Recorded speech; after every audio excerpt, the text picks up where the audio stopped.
La salle de bal au lustre de cristal de l'hôtel Rosewood scintillait de mille feux, chaque pampille projetant des prismes arc-en-ciel sur les visages des invités élégamment vêtus.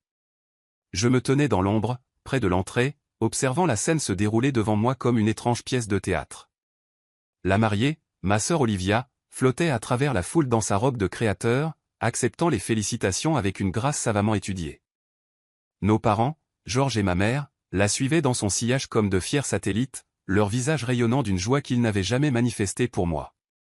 Signé juste ici, Madame Martinez, chuchota la coordinatrice du mariage en me tendant une tablette pour l'autorisation finale de paiement. Je réprimai un sourire en songeant au faux nom que j'avais utilisé pour acquérir la chaîne hôtelière Rosewood 3 ans plus tôt. Si seulement ils savaient qu'Helena Martinez, la mystérieuse magnate de l'hôtellerie, était en réalité Helena Wilson, la fille qu'ils avaient déclarée morte il y a 10 ans. Je griffonnai ma signature et rendis la tablette, ajustant le masque élégant qui dissimulait la moitié supérieure de mon visage. Le thème du bal masqué avait été l'idée d'Olivia, bien que je doutasse qu'elle réalisât à quel point cela servait mes dessins. Derrière leur propre masque, même mes parents ne reconnaissaient pas la fille qu'ils avaient effacée. La cérémonie était magnifique, murmurai-je à la coordinatrice, ma voix teintée de ce léger accent espagnol que j'avais cultivé pour mon personnage d'Helena Martinez. Votre équipe a fait un travail excellent. Elle rayonna, inconsciente que je signais ses chèques de paie. Merci, Madame Martinez. Nous sommes très honorés que vous soyez venue personnellement superviser le mariage Wilson. C'est l'une des familles les plus éminentes de Boston, vous savez. Je ne le savais que trop bien. Les Wilson étaient l'aristocratie de Boston depuis des générations, leur empire maritime remontant aux années 1800. Cet héritage de succès et de perfection était tout pour mes parents, et la raison pour laquelle ils avaient trouvé si facile d'effacer leur fille, défectueuse. Mon crime ?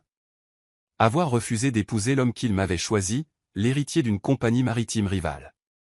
À 22 ans, fraîchement sorti de l'école de commerce avec des rêves de modernisation de l'entreprise familiale, j'avais osé suggérer que les mariages arrangés étaient archaïques. Que l'industrie maritime avait besoin d'innovation plutôt que de fusion par le mariage. La dispute qui s'ensuivit résonnait encore dans mes cauchemars. La rage de mon père, la froide déception de ma mère, et enfin l'ultimatum, épouser Jonathan Porter ou être totalement coupé des vivres. J'avais choisi la liberté. Le lendemain matin, je vidai mon fonds fiduciaire à peine 50 000 $ qu'ils avaient oublié de geler et je disparus. Je passai le premier mois dans un motel bon marché, apprenant tout ce que je pouvais sur les affaires modernes, la transformation numérique et le capital risque. Je changeai d'apparence, adoptai un nouvel accent et construisis Helena Martinez à partir de rien. Ce que j'ignorais alors, c'est que mes parents avaient choisi de gérer mon départ de la manière la plus dramatique possible. Au lieu d'admettre que leur fille les avait défiés, ils racontèrent à tout le monde que j'étais morte dans un accident de voile au large de la côte. Ils organisèrent même des funérailles, avec un cercueil vide et des éloges larmoyants sur leur bien-aimée Helena, partie trop tôt. J'appris ma propre mort 6 mois plus tard en essayant de contacter ma jeune sœur. L'email me revint, mais pas avant que je ne voie sa photo de profil, Olivia en noir, debout aux côtés de nos parents lors de mon service commémoratif. Ce fut à ce moment précis qu'Helena Wilson mourut vraiment, et qu'Helena Martinez naquit. Madame Martinez. La voix de la coordinatrice me ramena au présent. Souhaitez-vous être installée pour le dîner ? J'acquiesçai et la suivis vers une table au fond de la salle, assez proche pour tout observer, assez loin pour maintenir ma couverture. L'ironie de payer pour le mariage de ma sœur et de posséder le manoir où vivaient encore mes parents ne m'échappait pas. Au cours de la dernière décennie, j'avais systématiquement racheté chaque propriété utilisée par les Wilson, chaque hôtel qu'ils fréquentaient, et une participation majoritaire chez la plupart de leurs partenaires commerciaux. Ils ne le savaient simplement pas encore. La voix de mon père traversa soudain la pièce. Si je peux avoir votre attention, s'il vous plaît. La foule se tut alors que George Wilson levait sa coupe de champagne. Il avait fière allure dans son smoking, ses cheveux argentés brillant sous les lustres. 10 ans avaient ajouté des rides distinguées à son visage, sans diminuer sa présence imposante. Aujourd'hui est un jour de joie, célébrant le mariage de ma fille unique, Olivia, à l'amour de sa vie. Fille unique. Les mots frappèrent comme un coup physique, même après toutes ces années. Mais c'est aussi un jour teinté d'amertume, poursuivit-il, la voix chargée d'une émotion feinte. Je ne peux m'empêcher de penser à notre bien-aimée Helena, la sœur d'Olivia, qui nous a quittés bien trop tôt. Elle aurait aimé voir ce jour. À ses côtés, ma mère tamponnait ses yeux avec un mouchoir monogrammé, la mère éplorée parfaite pleurant encore son enfant perdu. Si seulement il savait que cet enfant perdu était assise à 10 mètres de là, contrôlant plus de richesses et de pouvoir que la famille Wilson n'en avait accumulé en 6 générations. Un serveur apparut à mon coude. Encore du champagne, Madame Martinez. J'acceptai le verre, profitant de l'instant pour me reprendre. Je n'étais pas venu ici pour me venger et du moins, c'est ce que je me disais. J'avais bâti mon empire grâce à une véritable innovation, transformant des entreprises en difficulté en puissance moderne. Le fait que je contrôlasse désormais la plupart des intérêts commerciaux de ma famille n'était qu'une commodité. Quel dommage pour leur fille aînée, chuchota la vieille dame assise à côté de moi, espérant visiblement partager des commérages. La pauvre fille est morte dans un accident de voile. On dit qu'elle était très perturbée avant la fin, défiant ses parents, refusant un mariage brillant. Certains murmurent même qu'elle pourrait l'avoir fait. Vous savez. Exprès. Mes doigts se serrèrent autour de la flûte de champagne. Bien sûr, ils avaient laissé entendre que c'était un suicide. Cela collait mieux à leur récit de la fille rebelle incapable de supporter la pression de leurs attentes, plutôt que d'admettre la vérité, j'avais choisi la liberté contre leur contrôle étouffant. Le bruit du verre qui tinte attira l'attention de tous. Olivia s'était levée pour faire son propre discours. Ma petite sœur était devenue une femme éblouissante, bien que sa beauté eût cette qualité fragile qui me rappelait notre mère. Merci à tous d'être ici, commença-t-elle, sa voix portant ce même vernis des grandes écoles que j'avais autrefois été forcé d'apprendre. Comme Père l'a dit, ce jour est parfait à presque tous les égards. La seule chose qui manque est ma chère sœur Helena. Elle marqua une pause dramatique. Je souhaite juste qu'elle puisse voir que j'ai finalement trouvé mon rêve. La foule murmura avec sympathie. Je luttais contre l'envie de rire. Olivia avait 12 ans quand je suis parti, assez grande pour comprendre exactement ce que nos parents avaient fait. Elle avait choisi leur camp. Alors que le dîner était servi, je me surpris à étudier la table d'honneur. Mes parents semblaient sortir tout droit d'un magazine mondain. Parfaitement soigné, parfaitement posé, parfaitement faux. Il y a 10 ans, cette façade m'avait écrasé. Maintenant, je les voyais clairement, de petites gens s'accrochant désespérément à un pouvoir obsolète. L'industrie maritime qu'ils avaient dominée se transformait, et ils ne s'étaient pas adaptés. Leur empire s'effondrait, soutenu uniquement par les investissements secrets que j'avais faits via des sociétés écrans. Madame Martinez. Un homme en costume coûteux s'approcha de ma table. James Porter, mon presque beau-père. J'espère que vous appréciez la soirée. Nous avons été surpris et honorés d'apprendre votre présence.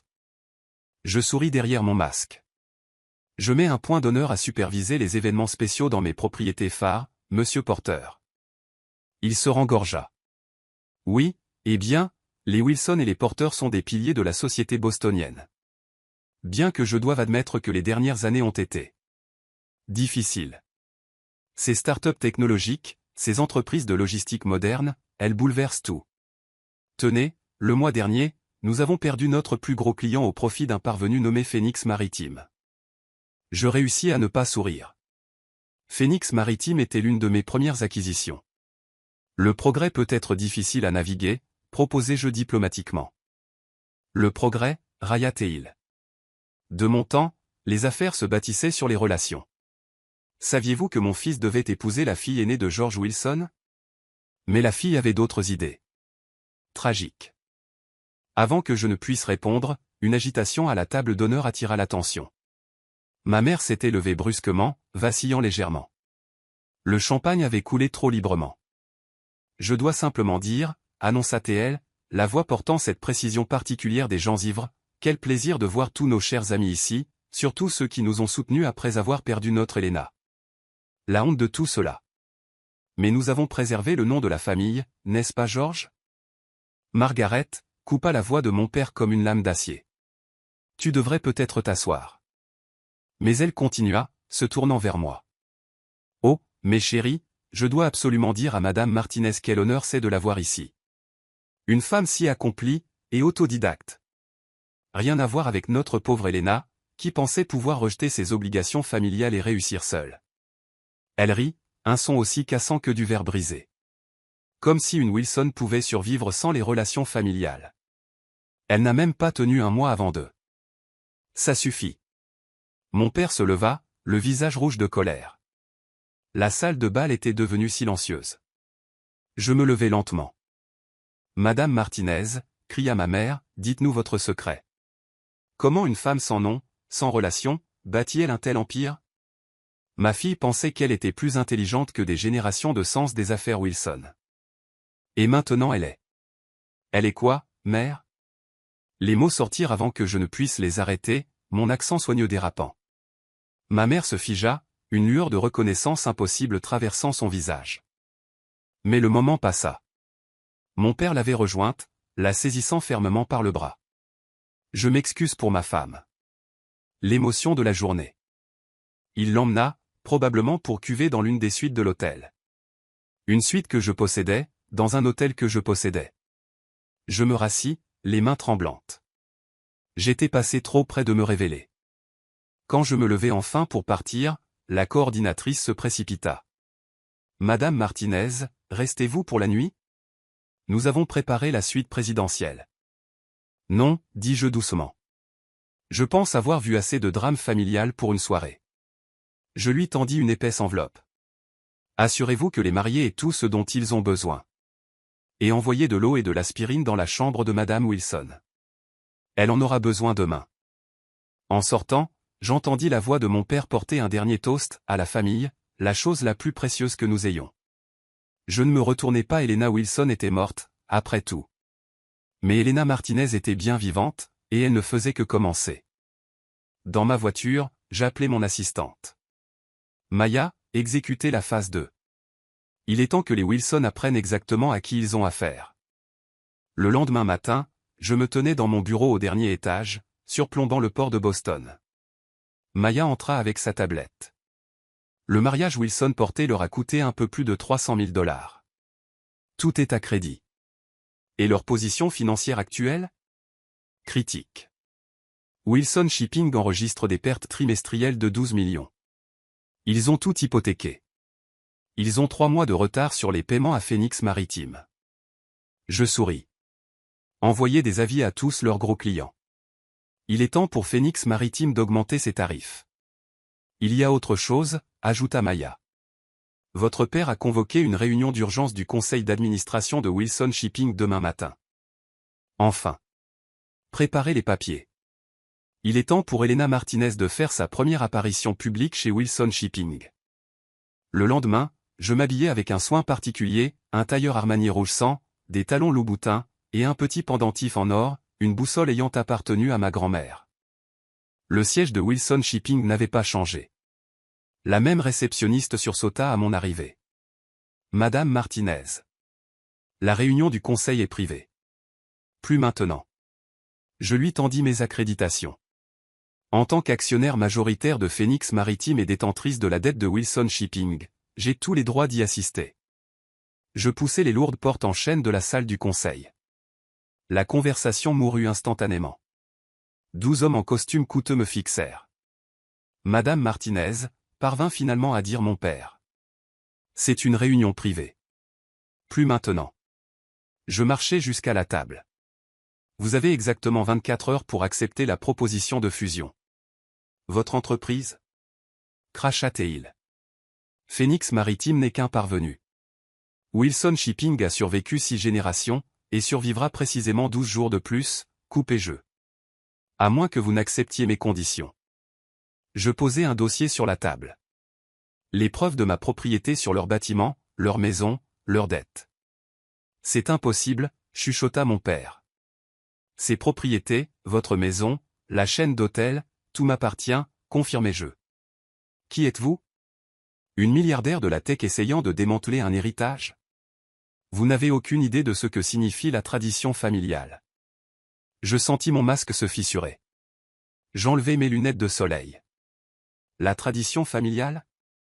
Comme la tradition de forcer vos enfants à des mariages sans amour, ou celle de les déclarer morts quand ils refusent d'obéir? La couleur quitta son visage. Elena.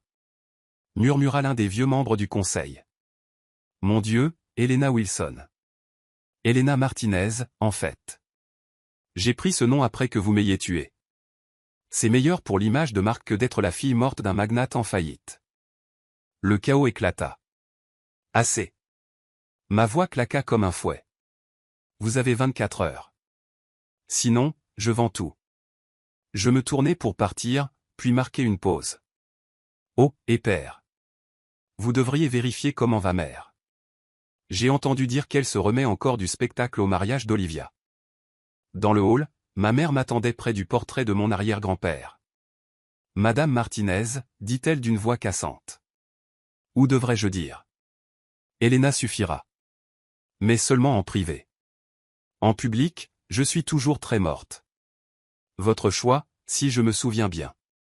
Nous avons fait ce que nous devions faire. Pour le nom de la famille. Le nom de la famille? Je riais. Regardez autour de vous, mère. La seule chose qui maintient cette entreprise à flot, c'est mon argent. Elena, s'il te plaît. Reviens à la maison. Je ne suis plus cette fille naïve.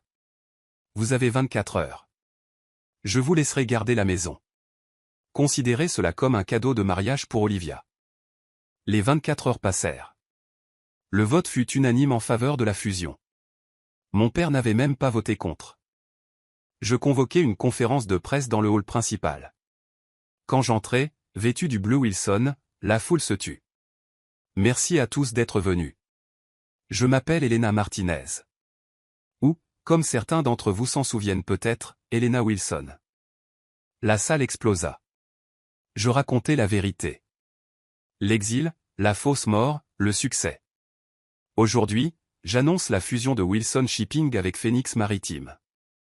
Je vis Olivia se glisser au fond de la salle, les yeux écarquillés. Quand les questions s'apaisèrent, Olivia fendit la foule. Tu étais là, dit-elle. À mon mariage. Tu savais.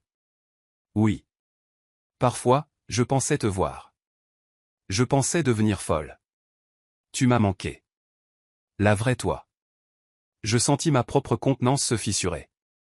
Tu m'as manqué aussi. Plus tard, alors que le hall se vidait, je m'approchai de mes parents. Ils semblaient vieux et fatigués. Les avocats vous expliqueront tout, dis-je professionnellement. Vous serez à l'aise. Juste impuissant, dit mon père amèrement. La différence, c'est que je vous donne le choix. Signez les papiers, ou perdez tout.